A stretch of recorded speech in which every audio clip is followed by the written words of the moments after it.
अब हम लोग देखते हैं इंपॉर्टेंट कॉन्सेप्ट्स ऑफ ट्रिग्नोमेट्री। ये मैं कंटेंट फटाफट ख़त्म करूंगा और आप लोगों को कुछ इस हिसाब से समझाऊंगा कि आपका 12th का काम हो जाए बढ़िया। ओके, तो मैं 11th की कुछ एक चीज़ें तुम लोगों को बता देता हूं जिसके बिना ना 12th के अंदर में अपना बहुत दिक्कत आएगी। तो हम लोग जो है 11th के वो इंपॉर्टेंट कॉन्सेप्ट जो तुम लोग को पता होने ही चाहिए वो मैं बता देता हूं। ठीक है, तो हम स्टार्ट करते हैं। सबसे पहले वर्ड ट्रिग्नोमेट्री। तो जो ट्रिग्नोमेट्री है, ट्रिग्नोमेट्री जो वर्ड है, ट्रिगोनोमेट्री जो वर्ड है, इसको हम लोग हिंदी में कहते हैं त्रिकोणमति। त्रिकोणमति, त्रिकोणमति त्रिकोण मतलब ट्राइंगल, और मति का मतलब होता है ज्ञान। जैसे बोलते ना अपन किसी की मति मारी गई है, हो किसी की मति मारी गई मतलब उसका ज्ञान जो है खत्म हो गया। तो अपन जो है ट्रिग्नोमेट्री का बेसिक मतलब तो समझ गए कि ट्रायंगल के बारे में ज्ञान। अब ट्रायंगल में है क्या ऐसा जिसमें हम ज्ञान लेते रहे ट्रायंगल का? तो अपन देखेंगे कि जो ट्रायंगल होता है ना, कोई सा भी ट्रायंगल, वो जो ट्रायंगल है, ये ट्रायंगल जैसे मैंने मान लो ABC ट्रायंगल ले लिया, तो ध्यान रहे ट्रायंगल के अंदर में 3 ठो वर्टाइसेस होते हैं गिने चुने, और 3 साइड्स होती, और तो कुछ होता नहीं है ट्रायंगल के अंदर में। 3 साइड और 3 वर्टाइस। अब इसमें कौन सा ज्ञान, ऐसा कौन सा ज्ञान छुपा हुआ है? तो ज्ञान देखो अभी निकलता है, 1 नंबर ज्ञान निकलता है। देखो यहां से अपने को ध्यान रहे कि हम लोग ट्रायंगल के वर्टाइसेस, वर्टाइसेस मतलब ये जो कॉर्नर होते हैं ना, इन्हें कहते हैं ट्रायंगल के वर्टाइसेस। हम लोग हमेशा कैपिटल लेटर से ही लिखेंगे, ये इंटरनेशनल रूल है। और ट्रायंगल की जो वर्टाइस होगी, जैसे मान लो ये A, तो इसके सामने जो आता है वो आती है साइड स्मॉल a, B के सामने जाएंगी स्मॉल b, और C के सामने जाएगी स्मॉल c। अब हम लोगों ने बचपन से पढ़ा एक formula, a perimeter is equal to A plus B plus C। और हम लोगों को ये भी पता है एक और चीज, सेमी पेरीमीटर, जिसको कहते हैं A plus B plus C by 2। इससे हम लोगों ने बचपन में फॉर्मूला पढ़ा था, area of triangle ABC is equal to under root में S minus A, S minus B, S minus C। भले ही किसी को अप्लाई करना आता नहीं हो फॉर्मूला, नाम जरूर पता होता है इसका, क्योंकि नाम 1 नंबर है इसका। इसका नाम क्या है? इसका नाम है हीरोन्स फॉर्मूला। तो बच्चा इसको पढ़ के अपने आप को हीरो समझता है। हीरोन्स फॉर्मूला, ये फॉर्मूला कहलाता है हीरोन्स फॉर्मूला। आप लोग को शायद पता नहीं होगा, ये हीरोन्स फॉर्मूला भी ट्रिग्नोमेट्री की एप्लीकेशन है, ट्रिग्नोमेट्री से ही निकला है। और ऐसे ढेर सारे फॉर्मूले और भी है हीरोन्स फॉर्मूले के अलावा, जैसे नेपियर्स एनालॉजी, मतलब टेंजेंट के फॉर्मूले, कोसाइन फॉर्मूले, साइन फॉर्मूले, लैमीज थ्योरम, ये बहुत सारी एप्लीकेशन है जो ट्रिग्नोमेट्री में है, मगर वो हमें बताई नहीं गई है। हम जितना है उतना तो हमसे झेल नहीं रहा है सही से, तो अब इतना सारा और कैसे झेलेंगे? तो थोड़ा सा NCERT वालों ने, CBSE वालों ने अपने को कम करके दिया हुआ है। ओके, तो ये तो बेसिक बात हो गई। इससे अपने को ये तो समझ में आया कम से कम कि वर्टिसेस हमेशा कैपिटल लेटर में लिखना और साइड्स हमेशा स्मॉल लेटर में। बोलो आया? इसके बाद वर्टाइस के सामने उसी का स्मॉल लेटर, B के सामने स्मॉल b, C के सामने स्मॉल c। ओके, अब ये तो हो गई ट्रिग्नोमेट्री की बात। अब हम लोगों ने जो है ट्रिग्नोमेट्री के अंदर में सबसे पहले साइड्स और एंगल से, तो एंगल कैसे नापे? तो एंगल को नापने के लिए एंगल को नापने के लिए वैसे तो बहुत सारे तरीके, हमें इससे कोई लेना देना नहीं है खास। अभी तो हम तुम लोग ये समझो कि एंगल को नापते हैं हम लोग रेडियंस में। डिग्री में आए ना तो अपने को दिक्कत होनी चाहिए, चाहे वो फिजिक्स में आए, चाहे केमिस्ट्री में आए, चाहे कहीं पे भी मैथ्स में आए, एंगल तो अपने को रेडियंस में ही चाहिए। एंगल रेडियन में ही होता है, एंगल डिग्री में नहीं चलेगा। तो एंगल नापने के लिए हम लोग के पास एंगल जो रेडियंस में नापते हैं, अगर मेरे पास कोई भी एंगल है से डिग्री में, अगर मेरे पास डिग्री में कोई एंगल है तो उसको रेडियंस में कन्वर्ट करने के लिए मैं पाई अपॉन 180 मल्टीप्लाई कर दूंगा। अगर मेरे पास डिग्री में एंगल है तो उसको रेडियंस में कन्वर्ट करने के लिए मैं पाई अपॉन 180 मल्टीप्लाई कर दूंगा। जैसे 60 डिग्री पाई बाई 180, तो ये कितना आ जाएगा सॉल्व करने पे, पाई बाई 3 रेडियन, 6 3 जा 18, पाई बाई 3 रेडियंस। और जिन लोग को पता नहीं है, 11th में तो खैर पढ़ा हुआ है बहुत से लोगों ने, मगर जिस प्रकार हम लोग 60 डिग्री लिखते हैं ऐसे ऐसे ऊपर एक छोटा सा अंडा लगा देते हैं ना डिग्री पे, उसी तरीके से रेडियंस में ऊपर एक छोटा सा सी लगता है। नहीं पता थी ना, ये सी बात होती है। बहुत सारी चीजें बच्चों को तो पता ही नहीं होती है। डिग्री के ऊपर जैसे छोटा सा गोला लगता है, रेडियंस के ऊपर छोटा सा सी लगता है। मगर ये जो सी है ये क्या रिप्रेजेंट करता है, ये रिप्रेजेंट करता है रेडियंस। और ये खास बात है, ऑप्शनल होता है, बताना है तो बताओ, नहीं तो कोई वांदे नहीं है, कोई टेंशन नहीं है। तो बहुत से लोग बताते ही नहीं है, बोले जब ऑप्शनल ही है तो क्यों बताना है, क्या करना है हमें बता के। तो एंगल को डिग्री से रेडियन में कन्वर्ट करने के लिए आपको पाई बाई 180 मल्टीप्लाई करना पड़ेगा। एंगल हम रेडियन में इसीलिए भी लेते हैं क्योंकि रेडियंस में हम लोगों के पास बहुत इजी होता है एंगल को डील करना। अब वो क्यों है आसान होता है, ये तो हम 11th क्लास में पढ़ के आए हैं, और जिन लोगों ने नहीं पढ़ा है कोई ज़रूरत भी नहीं है यार, क्या करना है, क्या करना है पता लगा के अपने को, जब उसका कोई मतलब ही नहीं है। ओके, तो ये तो हो गई एंगल की बात। इसके बाद एक फॉर्मूला आता है खास, ये फॉर्मूला जो है 2-4 जगह पे इस्तेमाल भी होगा हम लोग के यहाँ। अगर मान लीजिए ये हमारे पास में ऐसा कोई पाथ है और ये आर्क है, इसे हम लोग कहते हैं आर्क, ये आर्क कहलाती है। मान लो ये ए बी आर्क है और ये हमने बनाया एंगल थीटा और ये इसका रेडियस है आर।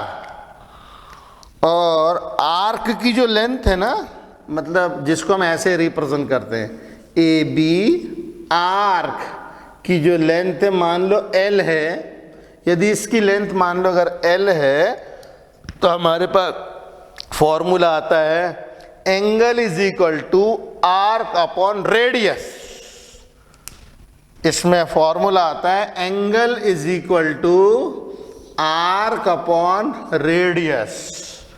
ध्यान रहे आर्क और रेडियस सेम यूनिट में हो, और ये जो एंगल निकलेगा वो अब बताने की जरूरत नहीं है, रेडियंस में ही लेना पड़ेगा। हम एंगल केवल रेडियंस में ही लेते हैं, रेडियंस में ही एंगल लिया जाता है। ओके, अब ये फॉर्मूला भी अगर पता हो ना तो हमारा काम हो जाएगा 12th क्लास में, इसीलिए मैं इसके आगे पीछे की बातें बहुत ज्यादा नहीं बता रहा हूं। अब हम लोग जो है चलते हैं आगे।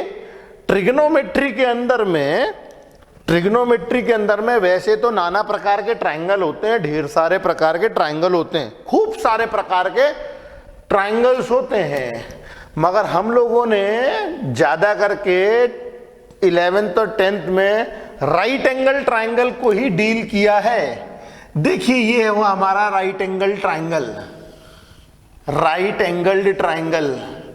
जैसे मान लो ए बी सी, ये मैं एक और ट्रायंगल बनाता हूं,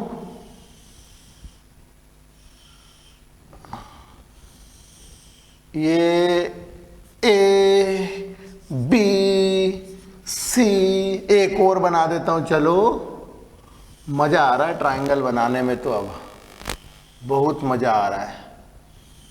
ये मैंने एक और ट्रायंगल बना दिया, ए बी सी। तीनों ट्रायंगल जो है, इन ट्रायंगल्स को अपन बोलेंगे these are right angle triangles, right angled at B. These are right angled triangle, right angled at B, मतलब बी के ऊपर 90 डिग्री है, बी के ऊपर 90 डिग्री है तीनों भाइयों में। तीनों भाइयों के अंदर में ट्रायंगल में 90 डिग्री बी के ऊपर है। ओके, अब ट्रिग्नोमेट्री के स्टैंडर्ड रूल्स एंड नॉर्म्स क्या कहते हैं? ट्रिग्नोमेट्री के स्टैंडर्ड रूल्स एंड नॉर्म्स कहते हैं कि मैं जब भी ट्रायंगल को देखूंगा, अगर मैंने यहां से ट्रायंगल को देख लिया, आपको अपनी सुंदर सुंदर आंखें यहां गड़ा लेनी है। अगर मैंने ट्रायंगल को ऐसे देखा, ऐसे ऐसे ऐसे, तो यहां से देखने पे बेस हो जाएगा BC, और जिस एंगल को आप फोकस कर रहे हो, 90 डिग्री तो दिख ही रहा है, एक राइट एंगल ट्रायंगल, और जिस एंगल को आप फोकस कर रहे हो, दिस इज एंगल C। हम यहां पे एंगल C को फोकस कर रहे हैं, और C के जस्ट बगल वाली साइड, इसे कहते एडजेसेंट साइड। मगर एडजेसेंट साइड में क्या फीलिंग नहीं आती है, तो हम लोग क्या करते हैं, एडजेसेंट साइड की जगह पे इसको बेस बोलने लगते हैं। बेस सुनने में भी अच्छा लगता है ना।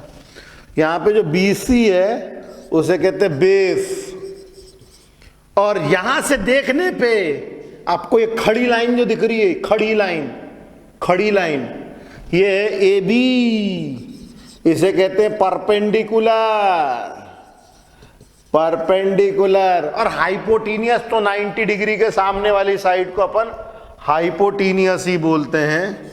तो ये जो है AC हाइपोटीनियस हो जाएगी। ये हो गया देखने का पहला तरीका। दूसरा तरीका हो गया देखने का ट्रायंगल को ऐसा। अगर मैं ट्रायंगल को ए से देखना चालू कर दूं, तो मैं देख सकता हूं कि अदर देन 90 डिग्री मुझे एंगल ए दिख रहा है।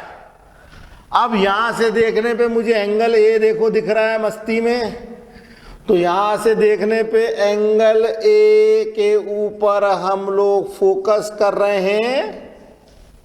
अब आपको ऐसे देखना पड़ेगा, थोड़ा मुंडी टेढ़ी करके, या कॉपी पे बनाने के बाद ऐसे कॉपी टेढ़ी करके देखना पड़ेगा।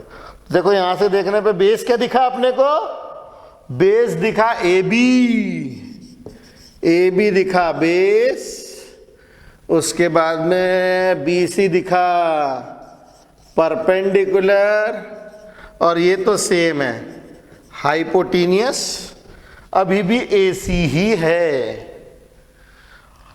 अब अपन देखते हैं ऐसे, ये अपनी आंखें सुंदर सुंदर, अपनी आंखें यहां गड़ा लेने का। जब अपनी आंखें तुम सुंदर सुंदर यहां गड़ा लोगे, तो तुम देखोगे कि यहां से हाइपोटीनियस अब बेस बन चुका है। ट्रायंगल को जब ऐसे ऊपर से देखेंगे ना अपन, तो अपन देखेंगे कि हाइपोटीनियस अब बेस बन चुका है।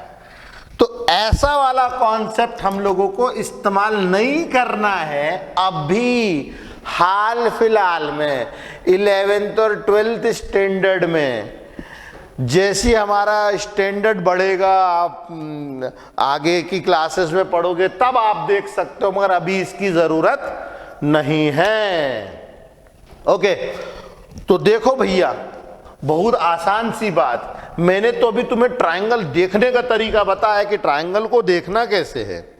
खैर कैसे भी देखो, चाहे तुम ऐसे देखो चाहे वैसे देखो, ऐसे या वैसे, कैसे भी देखो, मगर आपके पास में तीन ही चीजें, परपेंडिकुलर, बेस और हाइपोटेन्यूस। और जो सबसे पहला तुमने देखा, जो साइड सबसे पहले तुमने देखी वो है बेस। ये बात दिमाग में घुसी, ये कहलाएगी बेस। जो आपने सबसे पहले देखी वो बेस, यहां से देखी तो बेस, यहां से देखी तो बेस। तो हमने देखी सबसे पहली साइड कौन सी? बेस। और खड़ी साइड परपेंडिकुलर, और वो हाइपोटेन्यूस 90 डिग्री के सामने वाली। तो टोटल तीन हमारे पास में राइट एंगल ट्रायंगल में साइड होती है, और वो कैसा भी ट्रायंगल हो तीन ही साइड होती है यार। राइट एंगल में भी तीन, बाकी सब में भी तीन। तो अब कहानी ये है भैया कि अगर मुझे इन साइड्स का रेशियो चाहिए, तो इस साइड्स के रेशियो को हम लोग क्या कहते हैं? Trigonometric ratio. Trigonometric ratios, trigonometric ratios, इसको कहते हैं हम लोग साइड्स के रेशियोज। जैसे अपन लिखें परपेंडिकुलर अपॉन हाइपोटेन्यूस, तो hypotenuse upon perpendicular, base upon hypotenuse, तो hypotenuse upon base, perpendicular upon base, base upon perpendicular. अब तुम लाख फाइट मान लो, इसके अलावा सातवां तुमसे निकलने नहीं वाला है। दम लगा लो, कोशिश कर लो, तुम कर लो, तुम कितनी भी कोशिश कर लो, तुम्हें सातवां ट्रिग्नोमेट्रिक रेशियो मिलना नहीं है। क्योंकि तुम ये अपन ये अपन ये अपन ये अपन ये अपन ये अपन ये सब तो कर लिया तुमने, बचा क्या? तो कुछ बचा ही नहीं इसमें, इसमें कुछ नहीं बचा भैया, मैंने सब कर लिया। परपेंडिकुलर अपन हाइपोटेन्यूस, तो उसको उल्टा करके हाइपोटेन्यूस अपन परपेंडिकुलर, बेस अपन हाइपोटेन्यूस, तो hypotenuse upon base, perpendicular upon base, तो बेस अपन परपेंडिकुलर। अब तुम बोलो कुछ और दिखा दे जादू, तो कुछ होगा तो दिखाओगे ना जादू। तो ये होगा हमारे ट्रिग्नोमेट्रिक रेशियोज। कौन भाई, आ रही नहीं समझ में? समझ में तो आएगी। 9th और 10th और 11th का मामला 12th में नहीं आएगा तो कब आएगा? वो तो आना ही चाहिए। चलो अब अपन क्या करें, मैथमेटिशियन भाइयों ने जो अपने जो पुरानी पुश्ते हैं, मैथमेटिशियन भाइयों ने इन सारे ट्रिग्नोमेट्रिक रेशियो के नाम जो है वो अनाउंस किए गए। इसका नाम दिया गया साइन, इसका नाम दिया गया कोसाइन, इसका नाम दिया गया टेंजेंट, इसका नाम दिया गया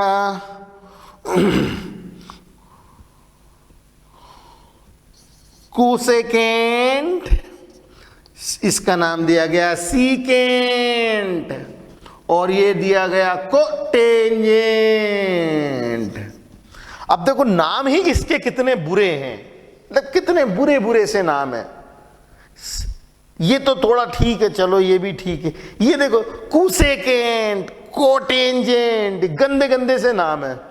तो इन नामों का हमने क्या किया, शॉर्ट फॉर्म लिखा, क्योंकि इतने बुरे नाम तो सुनने में गंदे लगते हैं। तो इसका जो है ट्रिग्नोमेट्रिक रेशियो, जैसे मैं अगर इस ट्रायंगल में देखूं तो मैं किस एंगल को फोकस कर रहा हूं? इस एंगल को फोकस कर रहा हूं ना। तो ये जो एंगल है, मान लो ये एंगल को मैं बोल देता हूं थीटा, और वैसे यहां पे इस एंगल को बोल देता हूं थीटा। तो इसको हम लोग लिखेंगे ऐसे, this is sine theta, this is cos theta, this is tan theta, ये कोसेक थीटा, ये सेग थीटा और ये कॉट थीटा। कुछ लोग बड़े चमत्कारी है भैया, 12th में भी आ गए हैं, मगर साइन लिखते हैं साइन स्टाइल में, थीटा नहीं लिखते, मजा नहीं आता उनको लिखने में। मतलब मैं इतनी सारी कॉपीज चेक करता हूं, ऐसे लिखते हैं sine square plus cos square is equal to 1। मानते ही नहीं है वो भैया कि थीटा लिखना भी जरूरी है। तो थीटा लिखना बहुत जरूरी है। और ये 6 ट्रिग्नोमेट्रिक रेशियोज हैं। बहुत सारे बच्चे सोचते ही रह जाते हैं, 12 तक आते आते सोचते रह जाते हैं कि यार ये ना sine theta perpendicular upon hypotenuse क्यों है, समझ में नहीं आ रहा है, समझ में नहीं आ रहा क्यों है, कोई समझा ही नहीं पा रहा उसको। अरे यार ये रटना है भैया, ये नाम है, तुम क्या कर लोगे इसमें तुम क्या कर लोगे। मतलब इसमें अगर परपेंडिकुलर अपन हाइपोटेन्यूज का रेशियो साइन है तो तुम क्या कर लोगे। किसी के पप्पा कुछ नहीं कर सकते, आपको याद करना है, घोटना है, रट डालना है। रट डालो इसे बुरी तरीके से। ये सारे के सारे ट्रिग्नोमेट्रिक रेशियोज हमें रटे हुए होने चाहिए, और जिनको रटे हुए नहीं है वो रोवेंगे।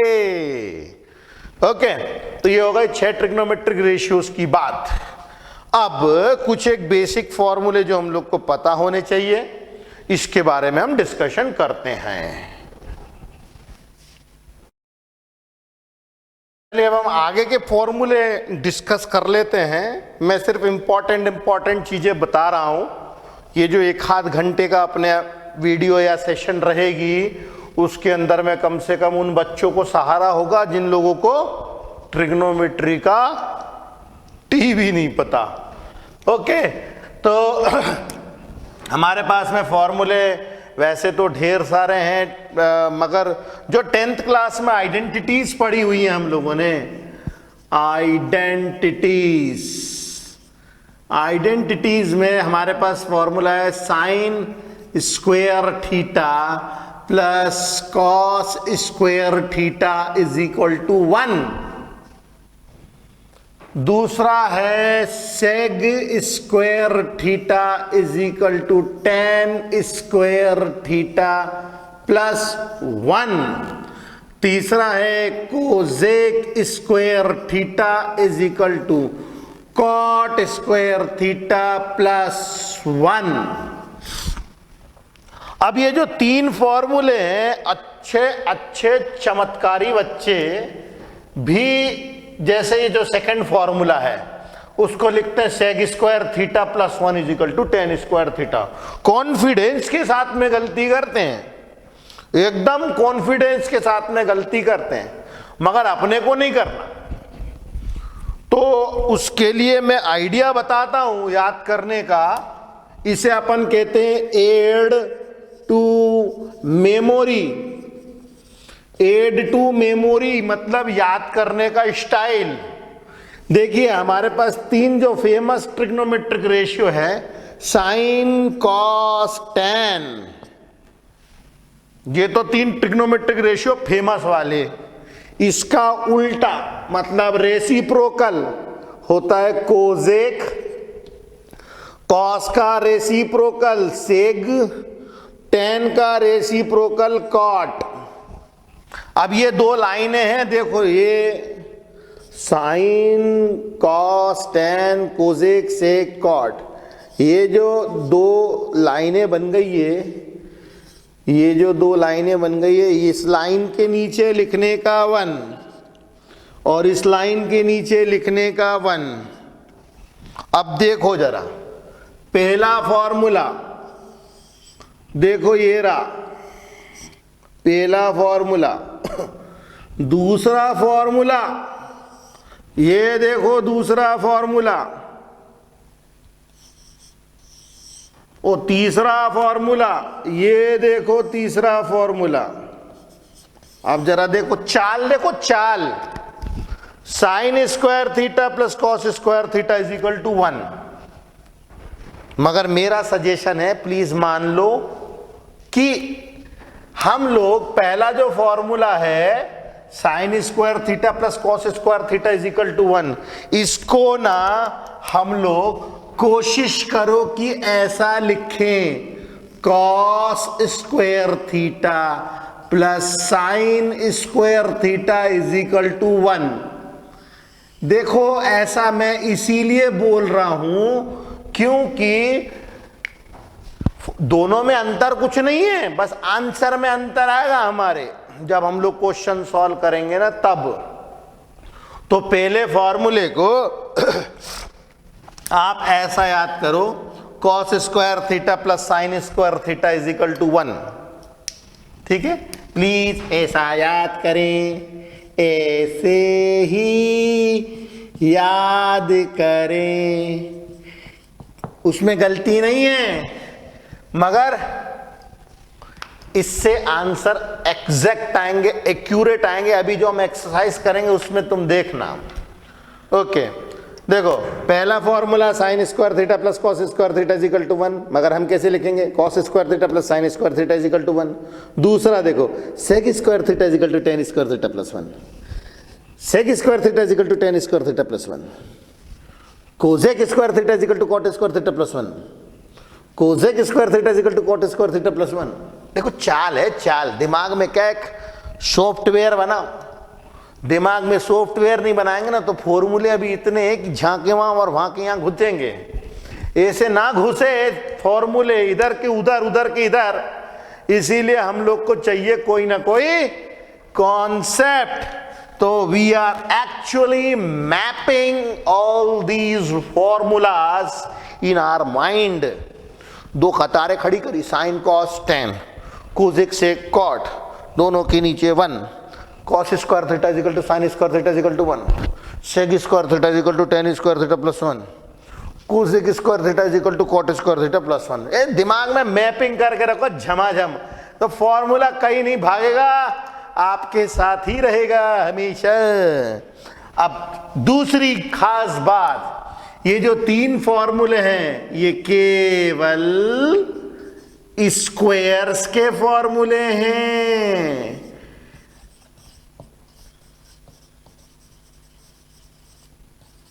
ये केवल स्क्वायर्स के फॉर्मूले हैं, ये याद रहे, दिमाग में अच्छे से डाल लो, फूल बना लो, ऐसे ऐसे ऐसे, नहीं तो कोई भी तुम्हें फूल बना देगा।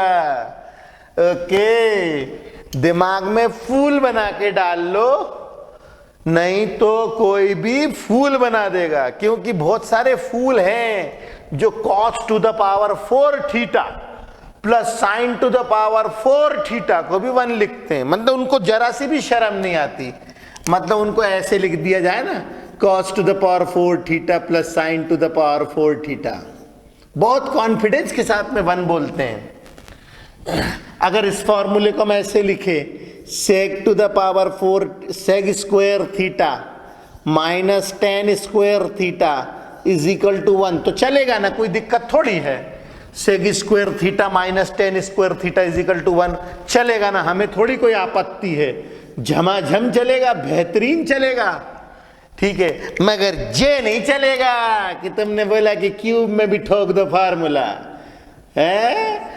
क्यूब में आप नहीं ठोक सकते फार्मूला, जे कतई गलत है, 100% गलत है।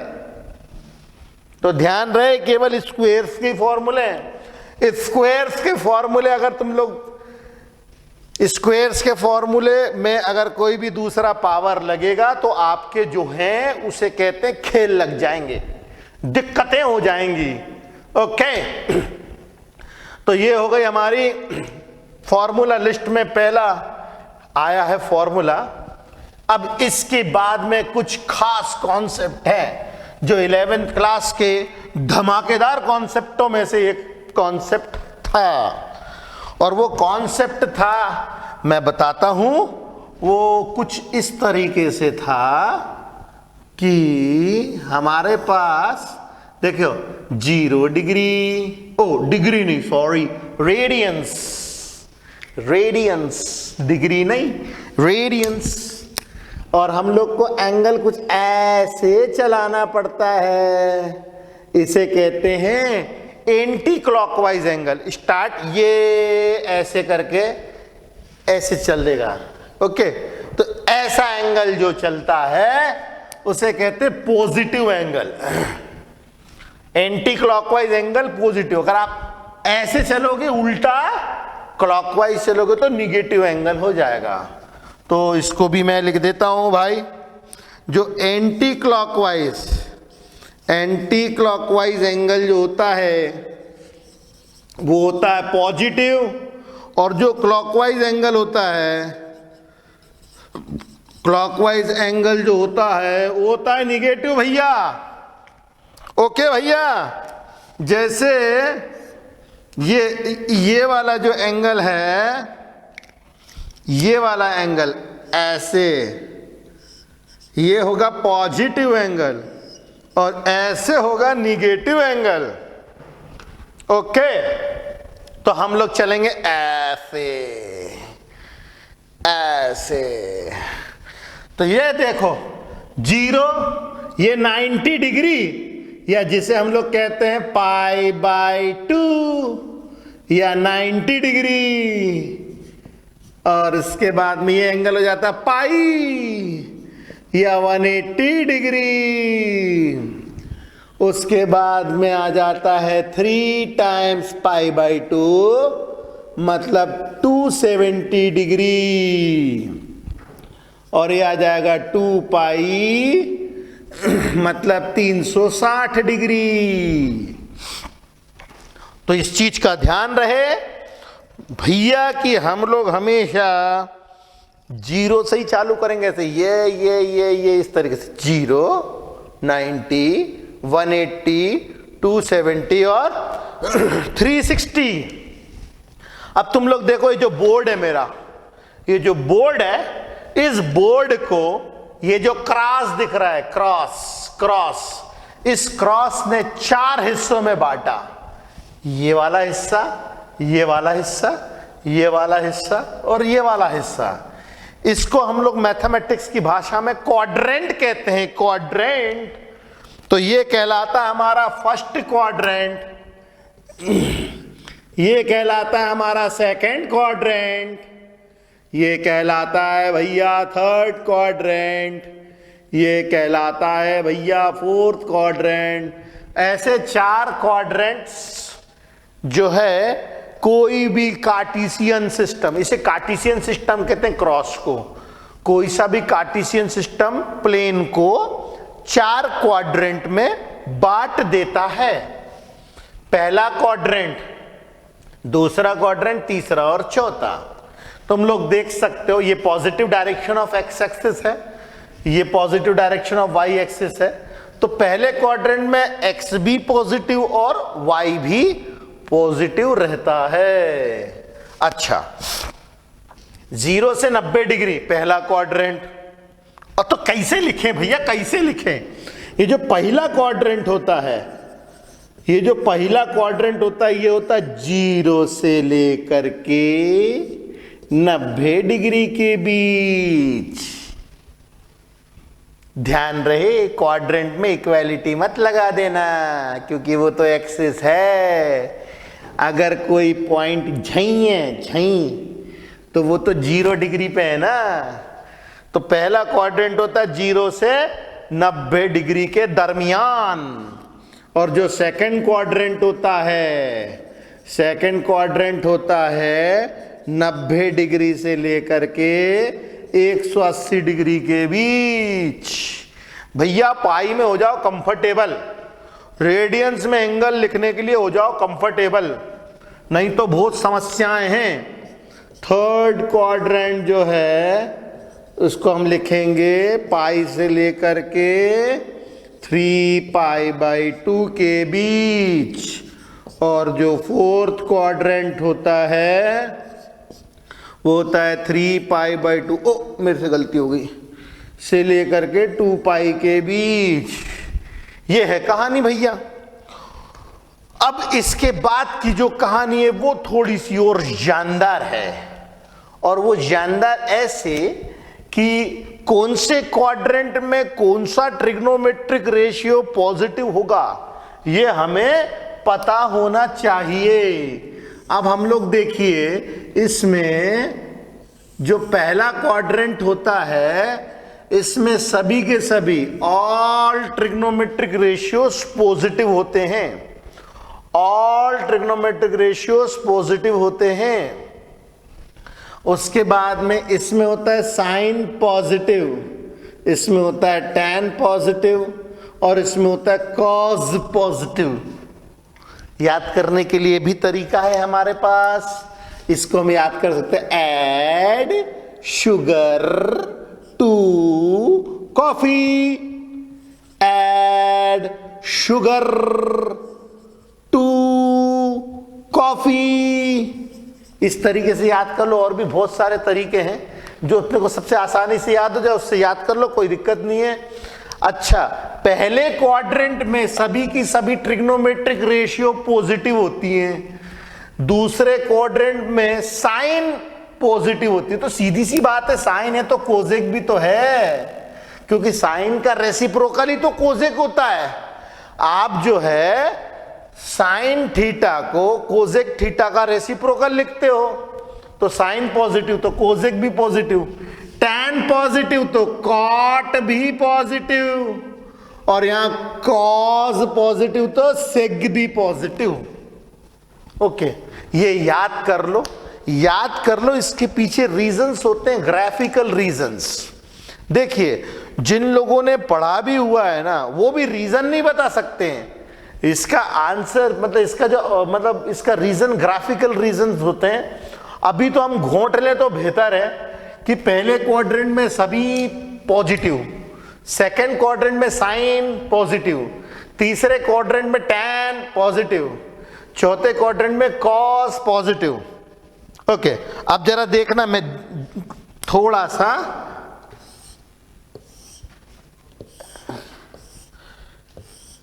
ये देखो, अगर मैं साइन की बात करूं, साइन या साइन थीटा या कोजेक थीटा, तो वो यहां पे पॉजिटिव है। कहां कहां भाई? पहले में और दूसरे में पॉजिटिव, और तीसरे और चौथे में होते हैं निगेटिव। जबकि कॉस थीटा या सेग थीटा कहां कहां पॉजिटिव होते हैं? पहले में और चौथे में पॉजिटिव, और निगेटिव कहां कहां पे होते हैं भाई? दूसरे और तीसरे में निगेटिव। तीसरा टैन थीटा या कॉट थीटा, ये कहां कहां पॉजिटिव होते हैं भाई?